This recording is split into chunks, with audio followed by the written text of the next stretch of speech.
Assalamualaikum warahmatullahi wabarakatuh. Selamat siang, yang terhormat Bapak Joko Haryono, STMeng, PhD, selaku dosen pengampu mata kuliah Sistem Kendali, serta semua teman-teman teknik elektro yang kami sayangi dan kami banggakan. Sebelumnya, kami dari kelompok 3 Sistem Kendali akan mempresentasikan hasil review paper yang berjudul Sistem Kontrol Rumah Pintar menggunakan kamera berbasis IoT. Selanjutnya, izinkan kami memperkenalkan anggota kelompok kami. Yang pertama, Vivit Putri Maharani Dewi dengan NIM N0122367. Kemudian Adifta Widihapsari Putri Ramadhani dengan NIM N0122345. Kemudian Imron Nur Wahid dengan NIM N0122348. Kemudian Ardian Fatur Rahman dengan NIM N0122340. Kemudian Novel Hakim dengan NIM N0122325.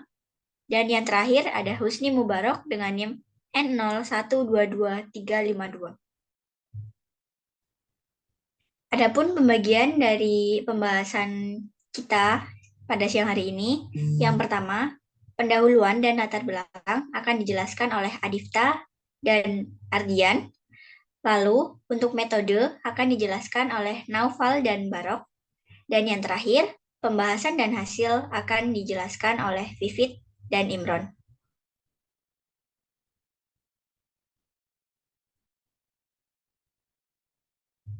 Langsung saja, pendahuluan. Jurnal ini ditulis karena meningkatnya angka kriminalitas akhir-akhir ini yang merupakan salah satu akibat dari krisis ekonomi. Maka diperlukanlah sebuah sistem keamanan yang dapat menjangkau harta maupun privasi lain saat rumah tengah ditinggalkan. Smart Home dilengkapi dengan sistem otomatisasi untuk menyediakan fungsi kontrol dan pemantauan kondisi rumah. Internet of Things atau IoT merupakan sebuah perkembangan keilmuan yang sangat menjanjikan untuk mengoptimalkan kehidupan berdasarkan sensor cerdas dan peralatan pintar yang bekerja sama melalui jaringan internet. Dapat dilihat ada cuplikan suatu kasus pada masa pandemi. Selanjutnya akan dijelaskan oleh rekan saya, Ardian. Silahkan Ardian.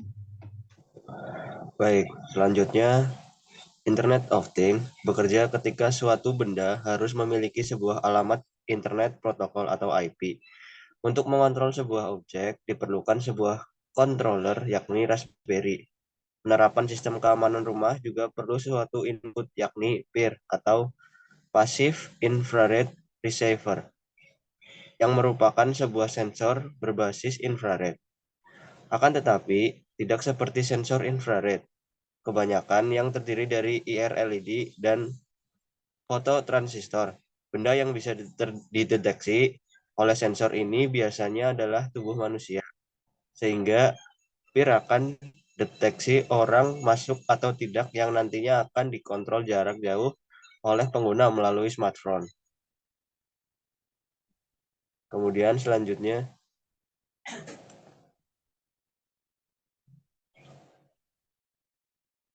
akan dibacakan oleh teman saya. Baik, selanjutnya kita masuk ke metode. Dalam jurnal ini penulis juga memaparkan mengenai metode yang digunakan untuk mengontrol kamera atau mengontrol rumah pintar menggunakan kamera berbasis IoT. Nah, bagian pertama yaitu terdapat diagram blok mengenai sistem yang akan dibangun, di mana berfungsi sebagai penggambaran menyeluruh terhadap sistem yang akan dirancang. Nah, dapat dilihat untuk gambar diagram blok di samping, di mana pertama terdapat sumber tegangan dari PLN yang masuk ke dalam adaptor 5 volt yang terhubung dengan Raspberry Pi sebagai suplai daya. Kemudian terdapat Raspberry Pi sendiri yang berfungsi sebagai microcontroller yang berguna untuk memproses data yang didapatkan dari sensor maupun yang diinputkan oleh pengguna. Nah, Raspberry Pi tersebut terhubung dengan beberapa perangkat seperti sensor peer, webcam, dan hotspot internet. Pada bagian sensor peer, nantinya akan dipasangkan di dekat webcam agar ketika ada orang yang lewat, maka akan terdeteksi oleh sensor peer tersebut. Selanjutnya, bagian webcam berguna untuk merekam aktivitas yang sedang terjadi di sekitar rumah. Dan yang terakhir, terdapat bagian hotspot yang berfungsi sebagai penghubung antara Raspberry Pi dengan smartphone, sehingga pengguna dapat mengontrol serta memantau aktivitas di sekitar rumah melalui aplikasi Telegram. Baik, selanjutnya akan dijelaskan oleh Mas Barok. Silakan. Nah, selanjutnya kita akan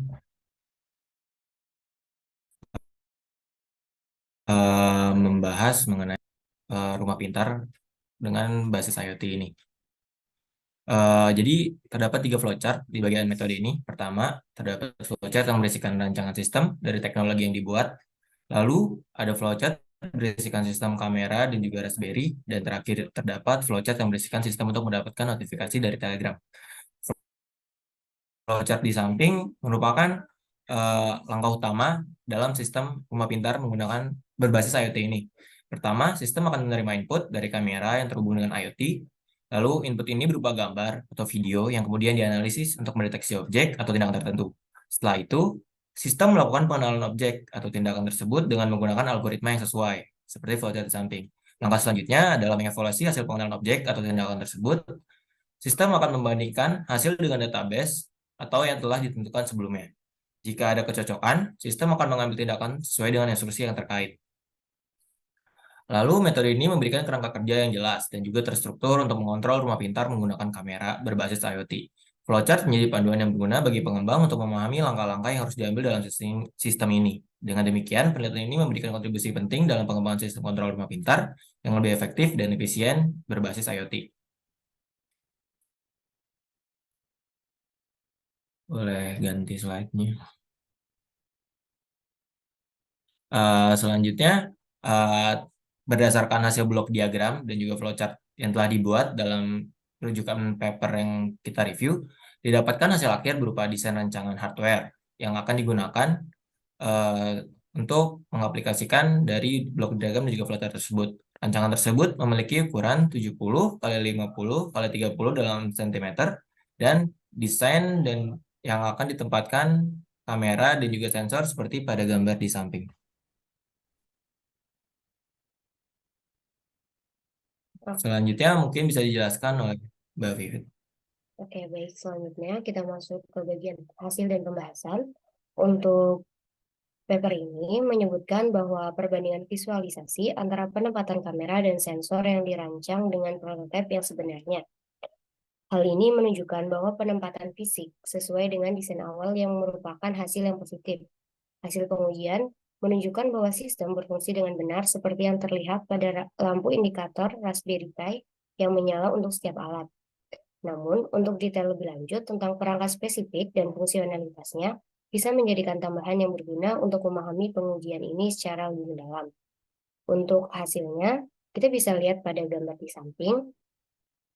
Ini sebagai visualisasi dari paper ini yang kemudian dipasang di sebuah rumah pintar. Oke, selanjutnya akan dijelaskan oleh Imran Wahid.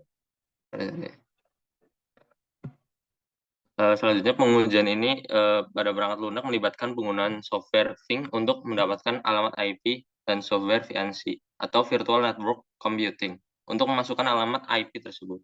Pengujian ini bertujuan untuk menguji sensitivitas sensor terhadap jarak dan sudut. Hasil pengujian menunjukkan bahwa sensor peer dapat mendeteksi objek pada jarak maksimum 100 cm dan jarak maksimum 7 meter atau 21 feet dengan sudut sensor 0, 65, 90, dan 120 derajat.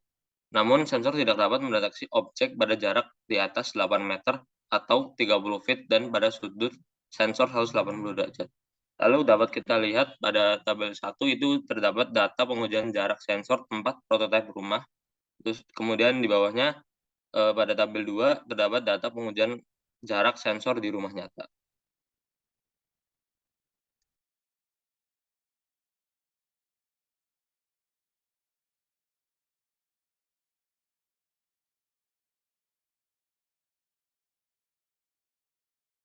Next.